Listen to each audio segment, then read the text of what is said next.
Praise the lord. આવી ગયા છે આજે મુક્તિપુરમાં. જો પહેલાં પથ્થર તો મારો જે ચોઈસ ઉભા રહેજો ભાઈ, મારો જે ખાસ પસંદીદા વેલો છે એ છે આ ચનોખડી. ચનોખડી જોઈને તરત ઓળખી ગયા ચનોખડી છે. મને બહુ પસંદ છે ચનોખડીના વેલા, ઉપર બી ચડેલા છે.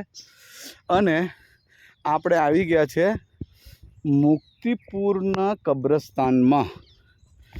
હવે ઘણા લોકો મુક્તિપુરમાં ચર્ચમાં તો બહુ આવ્યા હશે, પણ મુક્તિપુરના કબ્રસ્તાનની મુલાકાત કોણે કોણે લીધી છે મને જરા જણાવજો.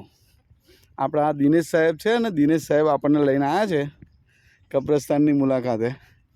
ચાલો આજે આપણે અચ્છા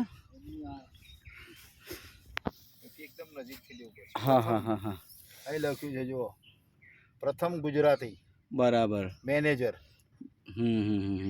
ગુજરાતી મેનેજર પત્ની પર લખેલું છે. હા, પત્ની. ઉંમર વર્ષ 78, મરણ તારીખ છે 22/1/1911. અચ્છા 1911ની આ ખબર છે. ખબર છે.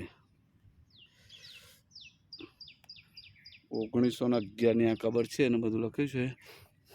કોલોનીના શરૂઆતના દિવસોમાં તેમના પત્નીની સેવાઓ સાથે મમનો કાણો.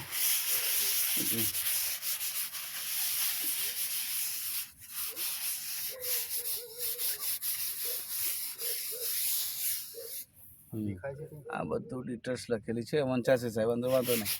85 યાદગીરી વાળા પુત્ર EN મેકલોન. અચ્છા, પ્રથમ જમણે સેવા આપી હતી તેમની ખબર છે, રાઈટ સાહેબ? ગુજરાતી. હા. પછી મિશનરીઓના બાળકો. હા, અને આખું આ કબ્રસ્તાન છે. મિશનરીઓના બાળકો જ્યારે મરણ પામેલા ને, હા હા એમના બાળકોની ખબર. બરાબર છે. આપણે મિશનરીઓના બાળકોની ખબર જોઈશું.